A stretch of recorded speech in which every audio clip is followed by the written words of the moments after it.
Don't settle for anything less than you can be. Make your life a masterpiece. This is a series about how Sigmund Freud's ideas about the unconscious mind have been used by those in power to control the masses in an age of democracy. Last week's episode showed how Freud's ideas spread throughout America in the 1950s. They were promoted by his daughter Anna and by Freud's nephew Edward Bernays, who invented public relations. He brought Freud's theories into the heart of advertising and marketing. A man like you, I mean, with a car like this. What they both believed was that underneath all human beings was a hidden, irrational self, which needed to be controlled, both for the good of individuals and the stability of society. But the Freuds were about to be toppled from power by opponents who said they were wrong about human nature. The inner self did not need to be repressed and controlled. It should be encouraged to express itself.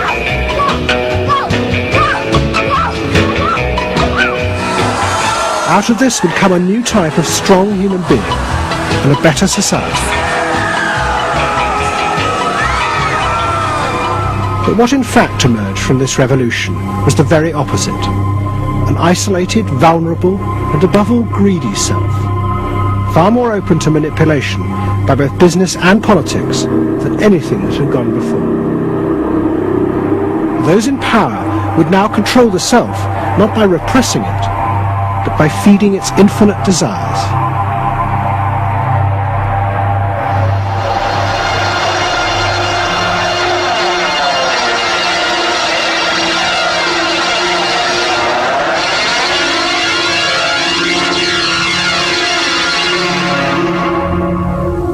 What goes on here is the liberation of feeling. In other words, feelings, not just memories, that have been suppressed. For example, screaming, crying, anger. You get a person who's really angry, and they're going to let it out. No! No! I could kill you! I'm an old man. Listen, I can't get all the strength into this that young people would get if they had those feelings. That wasn't bad. In the 1950s, a small group of renegade psychoanalysts began a new form of therapy.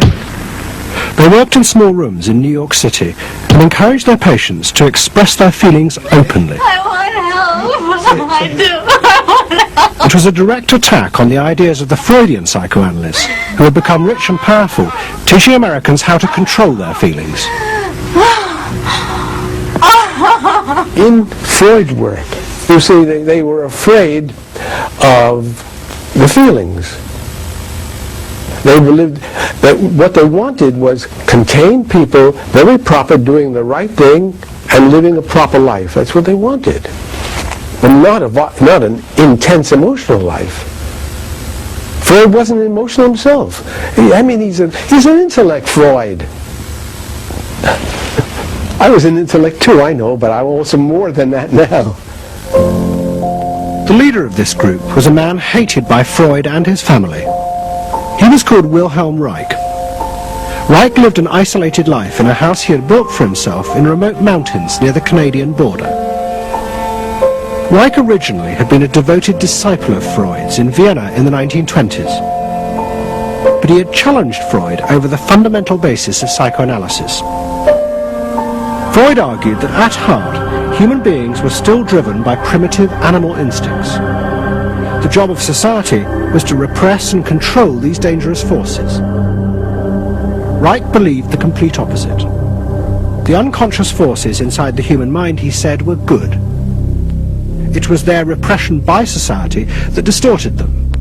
That was what made people dangerous.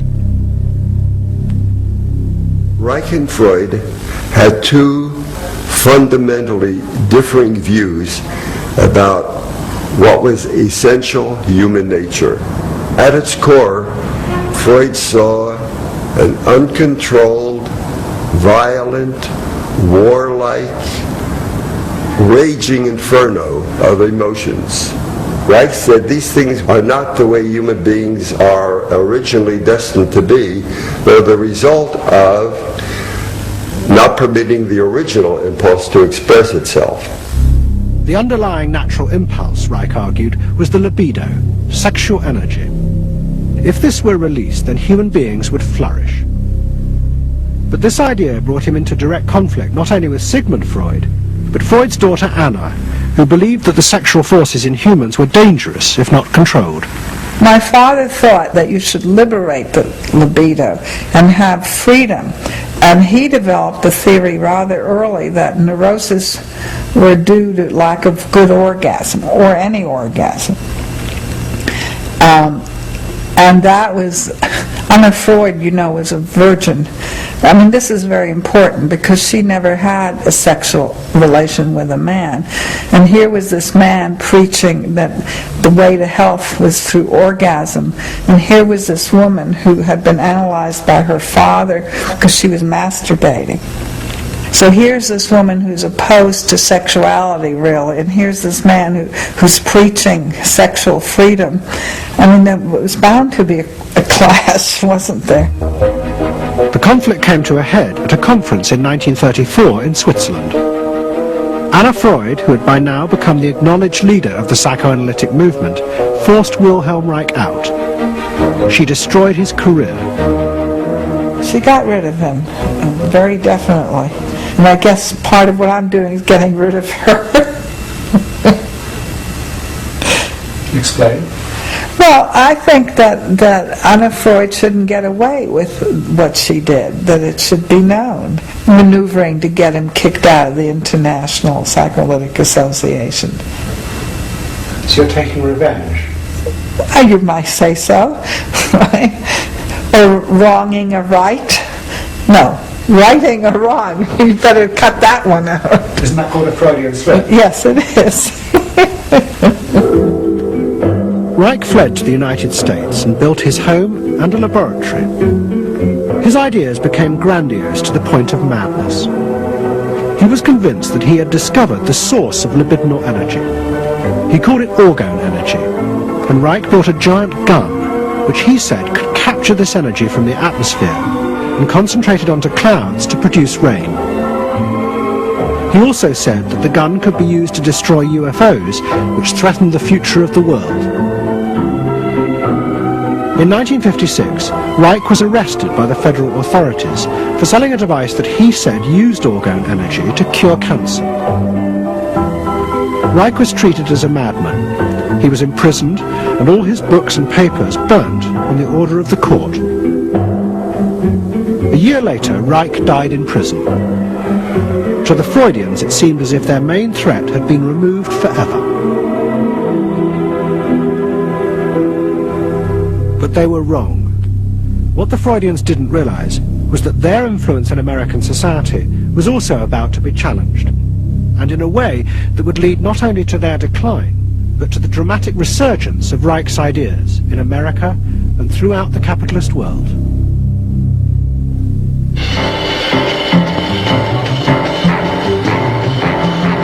The consumer is king.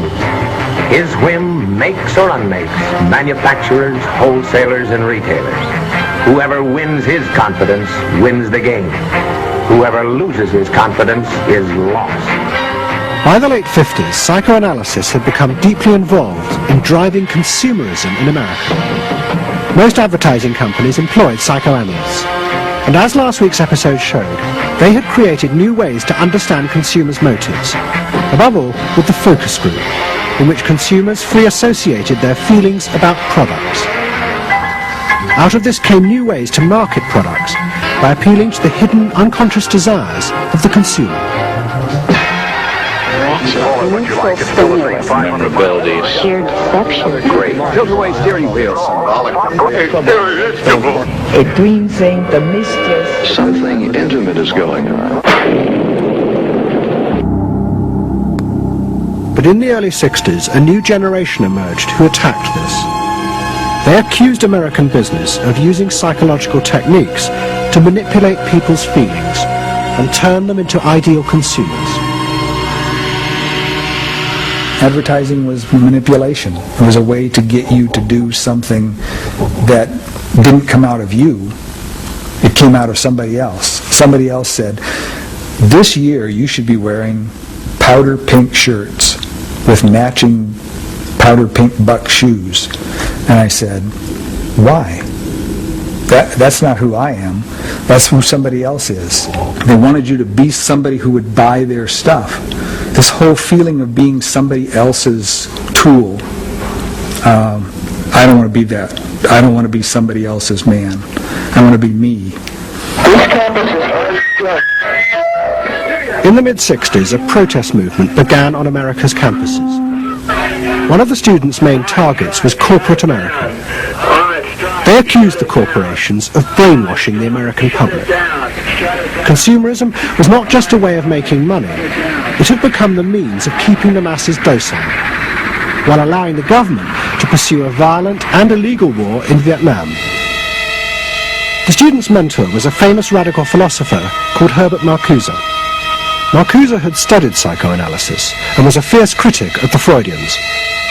They had, he said, helped to create a world in which people were reduced to expressing their feelings and identities through mass-produced objects. It resulted in what he called one-dimensional man, conformist and repressed. The psychoanalysts had become the corrupt agents of those who ruled America. It was one of the most striking phenomena to see to what extent the ruling power structure could manipulate, manage and control not only the consciousness but also the subconscious and unconscious of the individuals. And this took place on a psychological basis by the controls and the manipulation of the unconscious primary drives which Freud stipulated. Think about it, dear American people out there. You hear him, huh? You're all brainwashed, kiddies. You're all brainwashed. That's why they're saying right now, kill the bum. Look, I look at you in the living room, you're saying, kill me.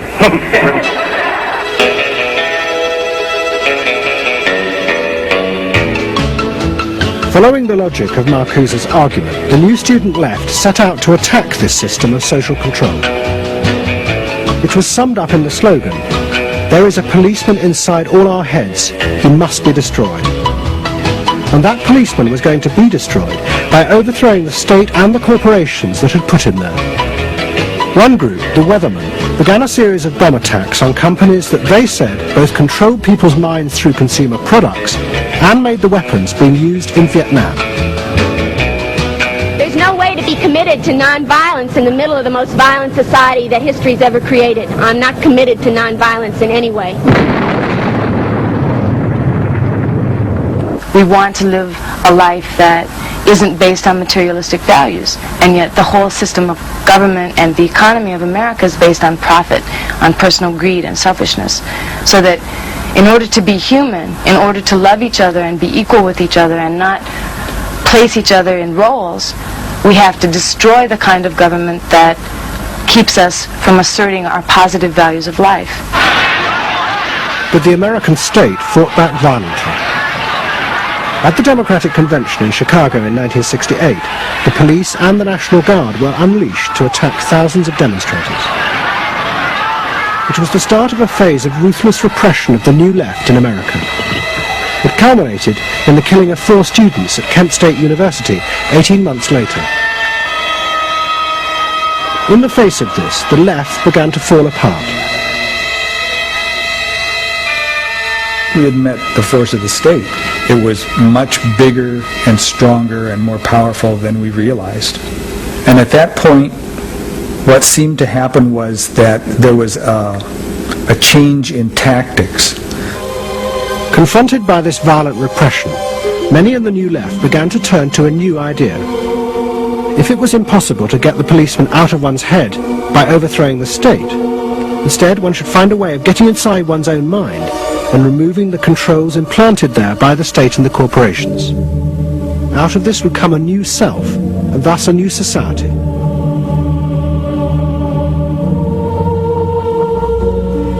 People who had been politically active were persuaded that if they could change themselves and be healthy individuals, and if a movement grew up just aimed at people changing themselves, then at some point all that positive change going on well, you could say quantity would become quality, and there would be a sort of a spontaneous transformation of society. But political activism was not required. It's about making a new you, that if enough people changed the way they were, that the society would change. So the personal became political? Yes, the personal became political. But without changing the personal, you didn't stand a chance of changing the political. Coming up against the state power of the United States was not an option. I mean, they outgunned us. And to produce the new self, they turned to the ideas and techniques of Wilhelm Reich.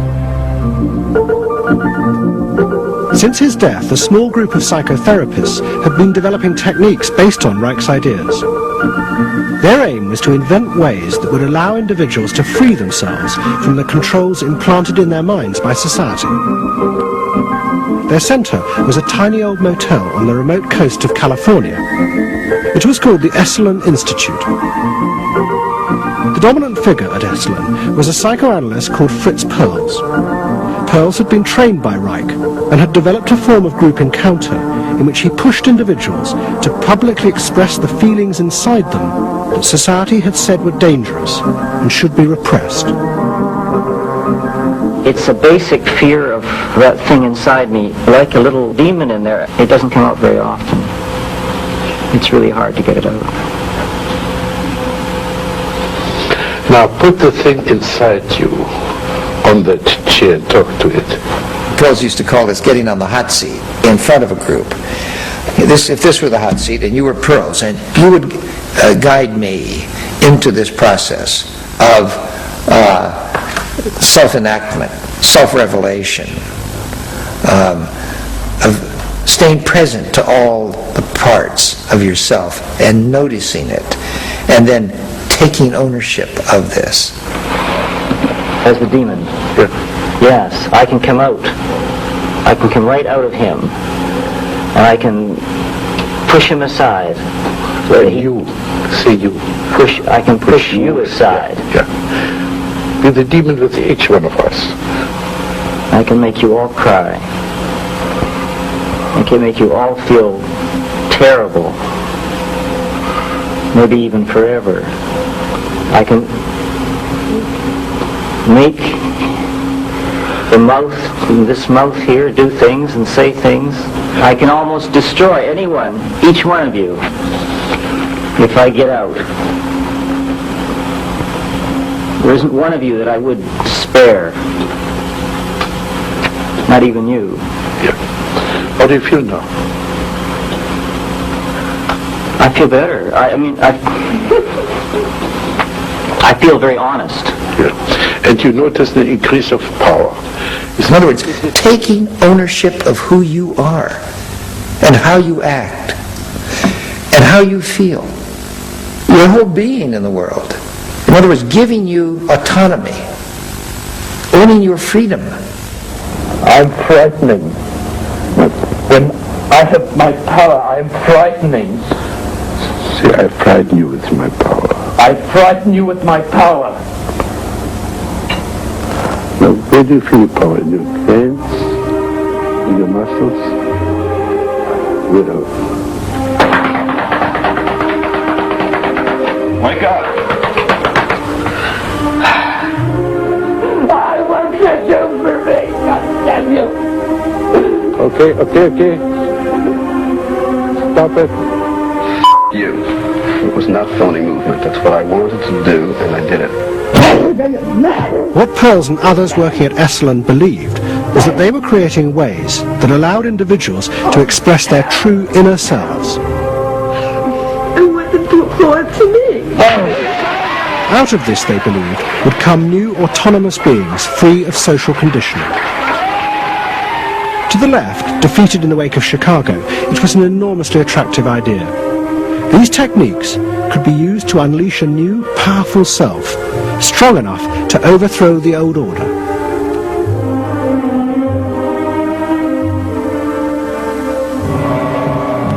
In the late 60s and early 70s, thousands flocked to Esalen. Only a few years before, it had been an obscure fringe institute. Now it became the centre of a national movement for personal transformation, the human potential movement. So it became magnetic. People wanted to join this stream of exploration. Within 7 or 8 years, there were about 200 of these centers in America, looking mainly to Esalen for the leadership. I feel so liberated. Really? It's fantastic. And it took on a big political agenda. You could not separate personal transformation from social transformation. The two go together. As the movement grew, the leaders of Esalen decided to try and use their techniques to solve social problems. They began with racism. They organised an encounter group for white and black radicals. Both groups would be encouraged to express their inner racist feelings which had been instilled in them by society. By doing this, they would transcend those feelings and encounter each other as individuals. I started a series of encounters called Racial Confrontation as Transcendental Experience. We thought that we wanted to get that kind of black-white confrontation so you could really get down to see what was between the two races, not by backing off and trying to be polite, but by going right into the belly of the beast, of this beast of racial prejudice. And these were extremely dramatic. These were the toughest workshops ever convened at Esalen Institute. I'm looking at you, Whitey. You got clothes on. You got shoes on. You're so sure looking at me, huh? You got the goddamn police in the neighborhood. Really? Yeah, Mike. You got a governor. You got a mayor. Oh, really? You got the president. You got ambassadors. You can vote, too. You got deaths in Vietnam. That's the benefits of slave labor. You got buildings, skyscrapers that you dominate and control economically and politically. And tell me that it's not yours. It's yours, too. Then the blacks all got together and attacked the whites. And they just let us have it. What they call it was peeping somebody. Peeping somebody means peeping into their secrets, into their phoniness, and so forth. Like the white liberal. Oh, they really got onto the white liberal, you know. Don't give me no shit about I'm free. You're a goddamn liar, you white pink son of a bitch, you. Yeah, I want to know what you came down here for. You want a black buck, huh? Yeah. You looking for a stud? That's all. Huh? Well, what did you come here for? You're sitting there with your legs all gap wide open, showing your drawers. Now, what did you come here for? The black-white encounter groups were a disaster. The black radicals saw it as an insidious attempt to destroy their power.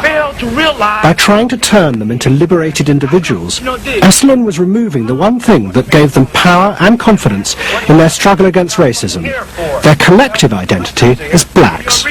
For my reason. For your reason. My dig this. Your reason for being here is different from my reason. So the human potential movement turned to another social group who they believed would benefit from personal transformation. Nuns. And this time they were more successful. The Convent of the Immaculate Heart in Los Angeles was one of the largest seminaries in America. A group of radical psychotherapists approached the convent. They wanted to try out their techniques for personal liberation on individuals whose identities were defined by a series of external rules which they had deeply internalized. The convent, anxious to appear modern, agreed to the experiment. And we did weekend encounter workshops for several hundred Immaculate Heart nuns. Nuns who were reserved, and they tended to be more reserved than other normal people, were told, don't be so reserved, let it all out. You're a good person. You can afford to be who you really are. You don't need to play the role of a nun. You don't need to keep downcast eyes. And prudence is an oversold virtue. You're trying to assert yourself, trying to find out who you are, who you're becoming.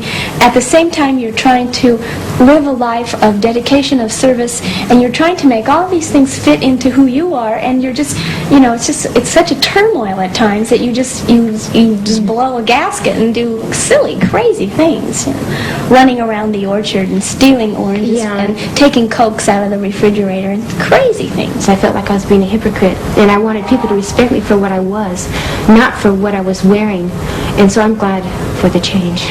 You feel frightened, but you'll go on. Oh yeah, I'm scared to death, but it's worth it.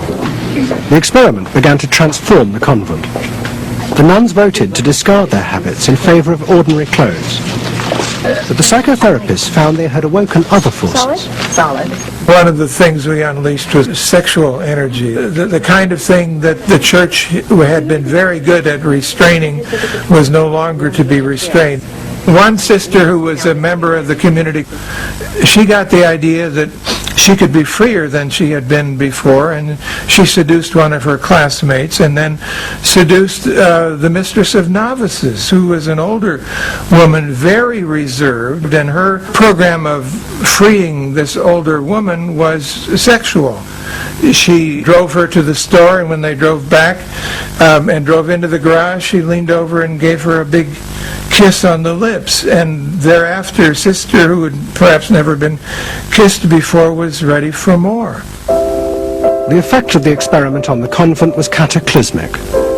Within a year, 300 nuns, more than half the convent, petitioned the Vatican to be released from their vows, and 6 months later the convent closed its doors. All that was left was a small group of nuns, but they had become radical lesbian nuns. The rest gave up the religious life. They gave up being nuns. They did, yeah, they became persons.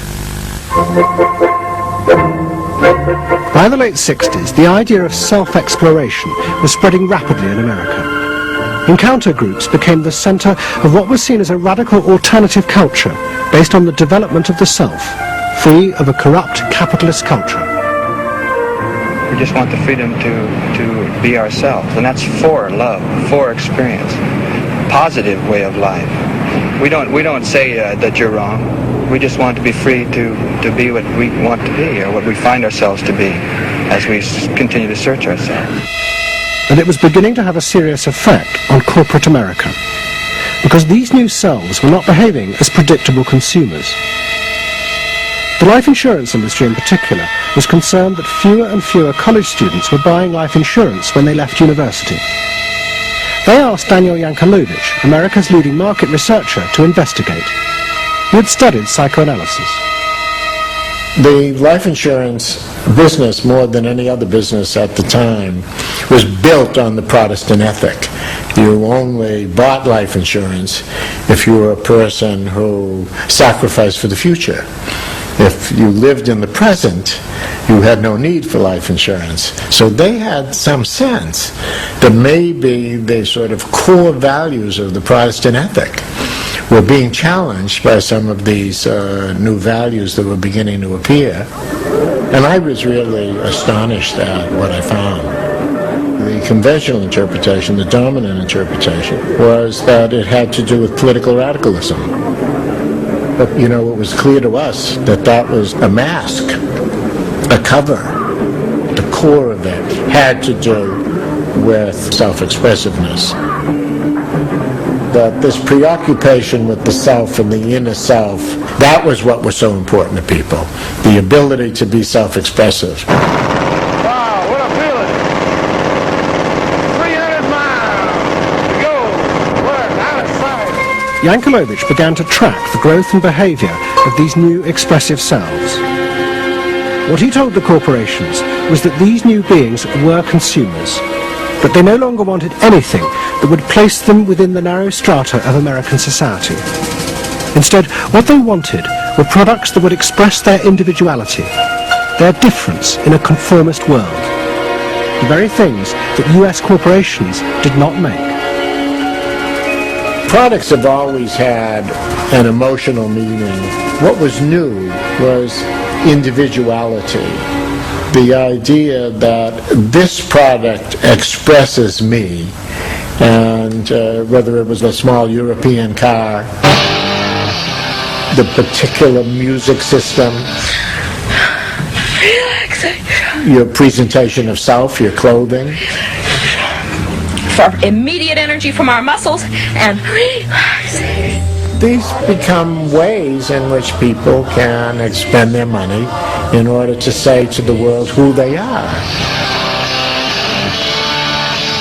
But the manufacturers, they had no idea of what was going on really in the with consumers and in the market at large.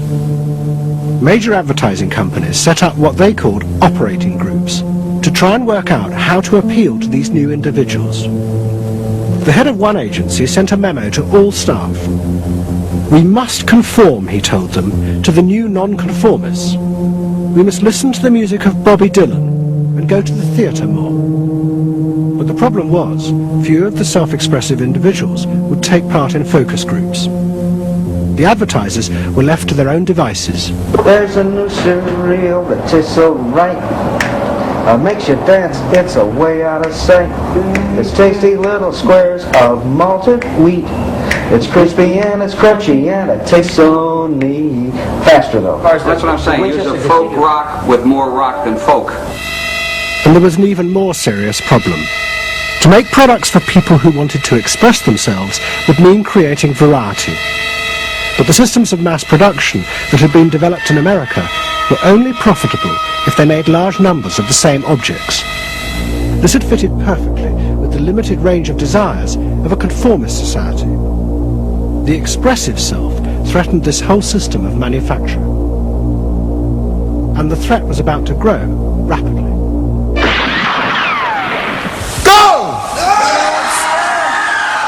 Because an entrepreneur had invented a way of mass-producing this new independent self.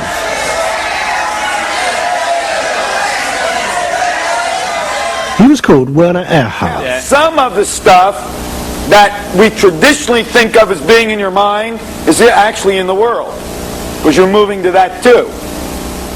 Erhard had invented a system called EST, Erhard Seminar Training. Hundreds of people came for weekend sessions to be taught how to be themselves.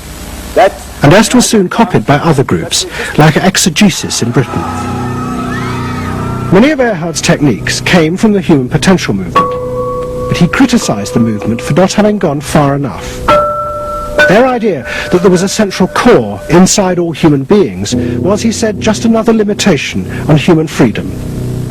In reality, there was no fixed self, which meant that you could be anything that you wanted to be.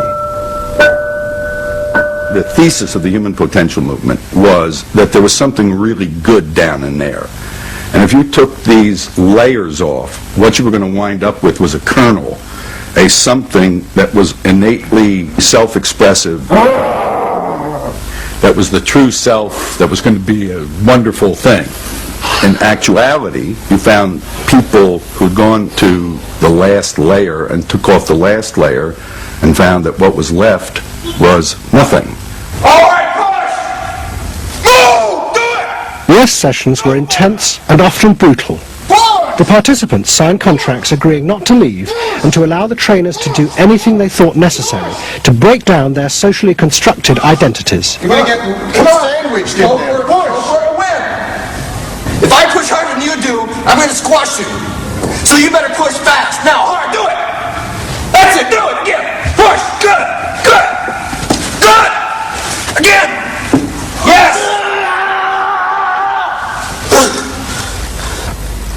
The real point to the S training was to go down through layer after layer after layer after layer until you got to the last layer and peeled it off, where the recognition was that it's really all meaningless and empty.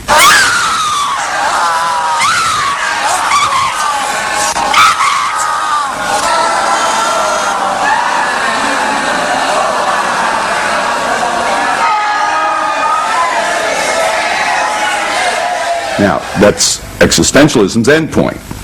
S went a step further in that people began to recognize that it was not only meaningless and empty, but it was empty and meaningless that it was empty and meaningless. And in that there's an enormous freedom. All the constrictions, all of the rules you placed on yourself are gone. And what you're left with is nothing. And nothing is an extraordinarily powerful place to stand, because it is only from nothing that you can create. And from this nothing, people were able to invent a life, and allowing them to create themselves. Invent themselves. Invent themselves. You can be what you want to be. I want you to start to make that sound And on that sound, create and people the world the way you want to create it. What Earhart did was to say that only the individual matters, that there is no societal concern, that you living a fulfilled life is all you need be concerned about. Est people came out of those trainings feeling that it wasn't selfish to think about yourself, it was your highest duty. So kiss me and smile for me, tell me that you'll wait for me, hold me like you never let me go.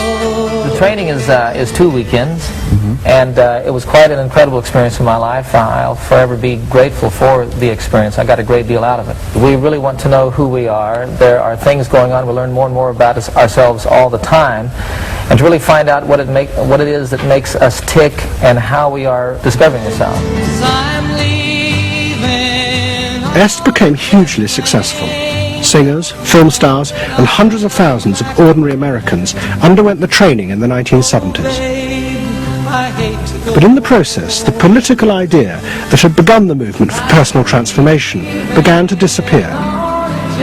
The original vision had been that through discovering and expressing the self, a new culture would be born, one that would challenge the power of the state. We will not let them separate our culture from our politics. We are a people. We are all together. But what was now emerging was the idea that people could be happy simply within themselves, and that changing society was irrelevant. One of the proponents of this was Jerry Rubin. In 1968, Rubin, as leader of the Yippies, had led the march on Chicago, but now he had undergone Est training. I was willing to die, and I had a martyr complex in a sense. I think we all did. And I've given up that ideal of sacrifice. And I'm not as overwhelmingly moved by injustice as I was. And now we reincarnated ourselves from within. Basically, the politics were lost and totally replaced by this lifestyle. And then the desire to become deeper and deeper into the self. By now, a grandiose sense of the self. And my good friend and one of the original Yippie founders, Jerry Rubin, definitely moved in that direction. And I think he was beginning to buy into the notion that he could be happy and fully self-developed on his own. Socialism in one person. Yes. Was he alone in that trajectory? Although that, of course, is capitalism. That's the whole joke. I think it's funny. I think it's funny because people spend so much of their life being bedeviled by their past and being locked into their past and being limited by their past. And there's an enormous freedom from that. Yeah. Letting people create themselves. Est was only the most vivid and intense expression of an idea that was spreading rapidly through all strata of American society. Books and television programs promoted the idea that one's first duty was to be oneself. And those monitoring this shift were astonished at the speed with which the idea was spreading. In 1970, it was a small percentage of the total population, maybe 3 to 5%. By 1980, it had spread to the vast majority of the public, up to 80%. You asked the question, how do you get self-actualized? You take this day and you say, when I shave every morning, I look in that mirror, I say to myself, I really say this, I say, nobody is going to ruin this day for you, Wayne Dyer. Nobody. That this preoccupation with the self and the inner self traveled and spread throughout the society in the 1970s. It helped me to stop living in the past and start building from today and using my experiences in a positive way to be a better person today and tomorrow. But then the problem comes, well, how do you be self-expressive? And it was at this point that American capitalism decided it was going to step in and help these new individuals to express themselves. And in the process, make a lot of money. The first thing they were going to do was to find a way of getting inside their heads, to discover what these new beings wanted in order to be themselves. This came not from Madison Avenue, but from one of the most powerful scientific research institutes in America. Stanford Research Institute in California worked for corporations and government. It had done much of the early work on computers, and was also working for the Department of Defense on what would become the Star Wars project. In 1978, a group of economists and psychologists at SRI decided to find a way to read, measure, and fulfill the desires of these new, unpredictable consumers. The idea was to create a rigorous tool for measuring a whole range of desires, wishes, values that prior to that time had been kind of overlooked. They say in business, you know, what gets measured gets done. We were basically telling manufacturers, if you're really going to satisfy not just the basic needs, but individuated wants, whims, and desires of more highly developed human beings, you're going to have to segment, you're going to have to individuate. To do this, SRI turned for help to those who had begun the liberation of the self. In particular, one of the leaders of the human potential movement, a psychologist called Abraham Maslow. Through observing the work at places like Esalen, Maslow had invented a new system of psychological types. He called it the hierarchy of needs, and it described the different emotional stages that people went through as they liberated their feelings. At the top was self-actualization. This was the point at which individuals became completely self-directed and free of society. The team at SRI thought that Maslow's hierarchy might form the basis for a new way to categorize society, not by social class, but by different psychological desires and drives. To test this, they designed a huge questionnaire with hundreds of questions about how people saw themselves, their inner values. The questions were designed to see whether people fitted into Maslow's categories. We were trying to find out what people really felt like. So we asked these really penetrating questions, and we hired a company that administers surveys, you know, to do them. They said they've never seen anything like it. Usually you have to send out a postcard 6 weeks and then another postcard, and then you got to call the people up, you know, to get the return rates up. We had an 86% return, and they only sent out one postcard. People loved filling out this questionnaire. We got several questionnaires back with a note attached saying, do you have any other questionnaires I could fill out? Because we were asking people to think about things that they had never thought about before, and they liked thinking about them. Like what? Like what they felt inside? Yeah, like what they felt inside. What motivated them? What was their life about? What was important to them? It was sort of like, wow. The answers were then analyzed by computer. It revealed that there were underlying patterns in the way people felt about themselves, which fitted Maslow's categories. And at the top of the hierarchy were a large and growing group which cut across all social classes. The SRI team called them the inner directeds. These were people who felt they were not defined by their place in society, but by the choices they made themselves. But what SRI discovered was that these people could be defined by the different patterns of behavior through which they chose to express themselves. Self-expression was not infinite. It fell into identifiable types. And the SRI team invented a new term for it, lifestyles. They had managed to categorize the new individualism. They called their system Values and Lifestyles, VALS for short. At the forefront of this change are 3 new VALS groups we call inner directed. These are people for whom personal satisfaction is more important than status or money. They tend to be self-expressive, complex, and individualistic.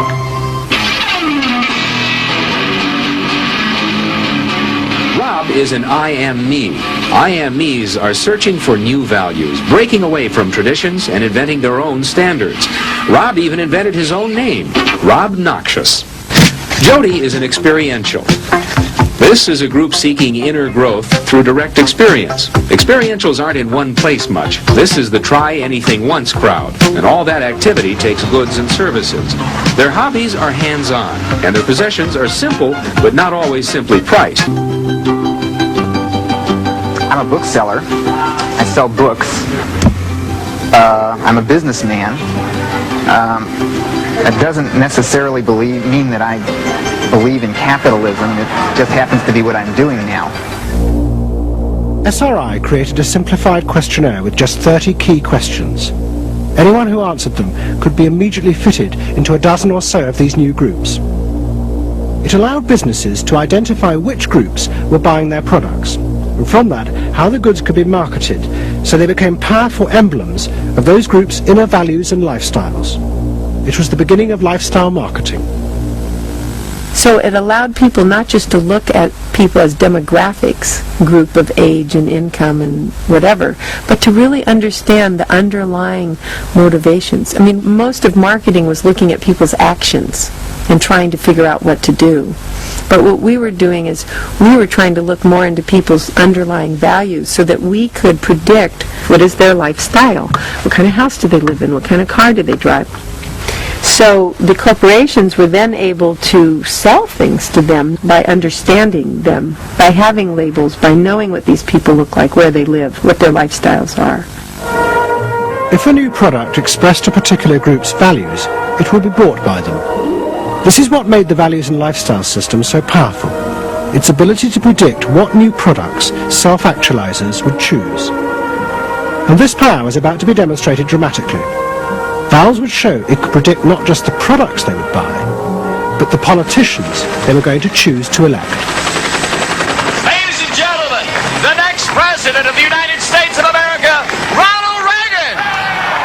In 1980, Ronald Reagan ran for president. He and his advisors were convinced they could win on a program of a new individualism. It would be an attack on 50 years of government interference in people's lives. I wrote a speech about let the people make the basic decisions, get judges out of the way, get bureaucrats out of the way, get centralized government out of the way. I gave Reagan a choice of several titles for the speech, and the one he picked was let the people rule. Let the people regain rule, regain control over their own destiny away from a remote elite in Washington. I would like to think that the kind of leadership that I would exercise in Washington is not the kind of leadership that I would pretend that I can solve all the problems I've been discussing here, but that together you and I can. I would like to take the lead in taking government off the backs of the American people and turning you loose to do what I know you can do. It was radical. Moderate Republicans thought it was suicide. Jimmy Carter called it ridiculous. The press was extremely negative. But the odd thing is that it polled very well in New Hampshire, which was the first primary state, the state that we had to win. What was odd was that there seemed to be a strange mosaic of support for Reagan's policies. The traditional pollsters could see no coherent pattern across class, age, or gender. But those who had designed the values and lifestyle system believed that they knew why. They were testing their system in both America and Britain. And they were convinced that both Reagan's and Mrs. Thatcher's message about individual freedom would appeal to the group at the top of their hierarchy, the inner directeds, because it fitted with the way they saw themselves. They were really concerned about being individuals, being individualistic.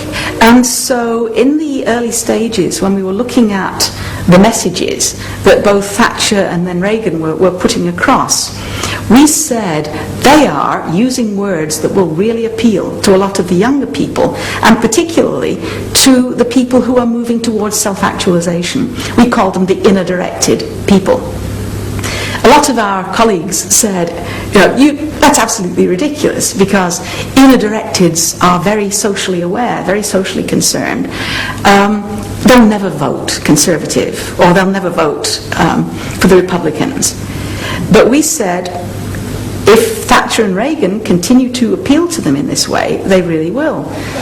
And I vision leadership in taking government off your backs and turning you loose to do what you can do so well. Thank you very much.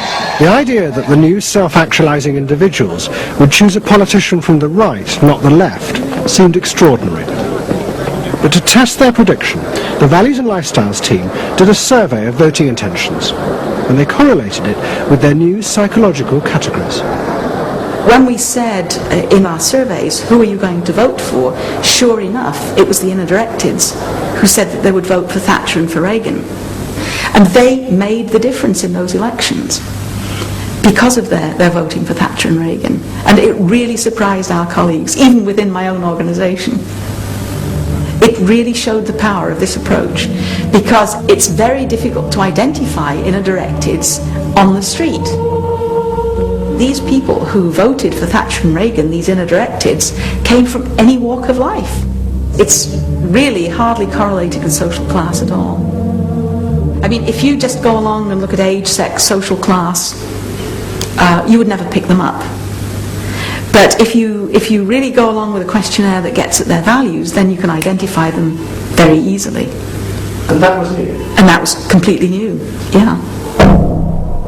At the beginning of 1981, Ronald Reagan was inaugurated as president. But he took charge of a country that was facing economic disaster. The terrible inflation of the 1970s had destroyed much of America's traditional heavy industries. Millions were unemployed. But true to his campaign promises, Reagan told the country he would not step in to help, as all previous governments had since the war. These United States are confronted with an economic affliction of great proportions. We suffer from the longest and one of the worst sustained inflations in our national history. Idle industries have cast workers into unemployment, human misery, and personal indignity. In this present crisis, government is not the solution to our problem. Government is the problem. But America's ailing economy was about to be rescued, not by government, but by the new groups that the market researchers had identified, the self-actualizing individuals. They were about to become the motor for what would be called the new economy. You can be what you want to be. So regarding V8, what do you really want? A tasty product that's good for me. What do you want that for? One technique is that we ask people the same question over and over and over again, and we say, what do you want? What do you really want? What do you want that for? And they start to talk about it, and they kind of get intimate with what's going on. What we're doing with that technique is unpeeling the onion. If you want to think of a person kind of having layers and layers and layers of protection and thoughts and behaviors and beliefs, we want to get to that center core. In the wake of the invention of values and lifestyles, a vast industry of psychological market research grew up. And the old technique of the focus group, invented by the Freudian psychoanalysts in the 50s, was used in a new and powerful way. The original aim of the focus group had been to find ways to entice people to buy a limited range of mass-produced goods. But now focus groups were used in a different way to explore the inner feelings of lifestyle groups, and out of that invent whole new ranges of products which would allow those groups to express what they felt was their individuality. And the generation who had once rebelled against the conformity imposed by consumerism now embraced it because it helped them to be themselves. What capitalism managed to do that was brilliant was to actually create products that people like me would be interested in, that people like Jerry Rubin would be interested in. Capitalism developed a whole industry at developing products that evoked a larger sense of self, that seemed to agree with us that the self was infinite, that you could be anything you wanted to be, that took our philosophy and agreed with it, and then created products that supposedly helped you, aids, that helped you be this limitless self. The product sells you a way of life, a way of being. The product sells you values. You dress this way, you live in a house like this, you have furniture like this, you use this computer. Do you have regular jeans Sure. Oh, Gloria Vanderbilt does a lot in denim, in silks, and in cotton. You eat in these restaurants, there are values there. Hipness, coolness. This is not, I repeat, not a marketing scheme.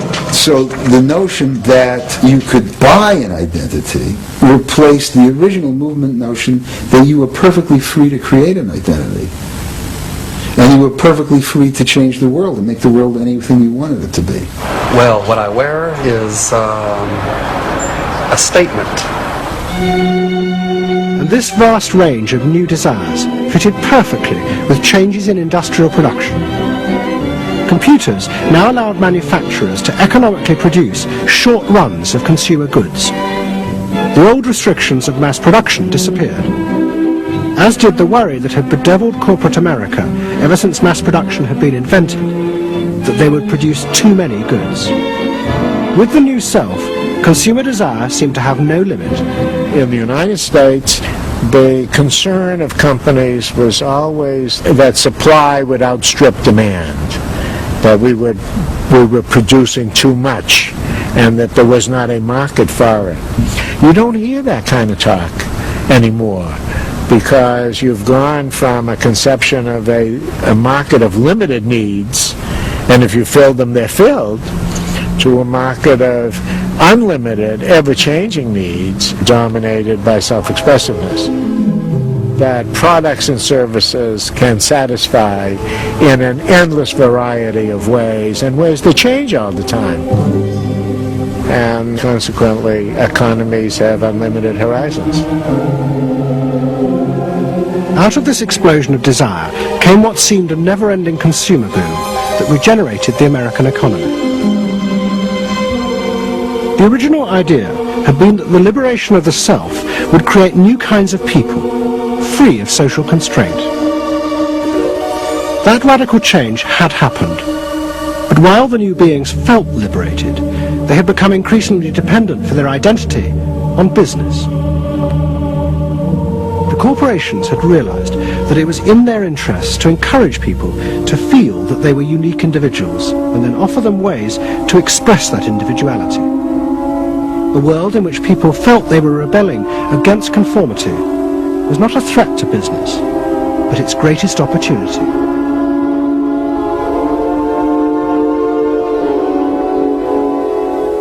It was, in a sense, the triumph of the self. It was the triumph of a certain self-indulgence, a view that everything in the world and all moral judgment was appropriately viewed through the lens of personal satisfaction. Indeed, the ultimate ending point of that logic is that there is no society. There is only a bunch of individual people making individual choices to promote their own individual well-being.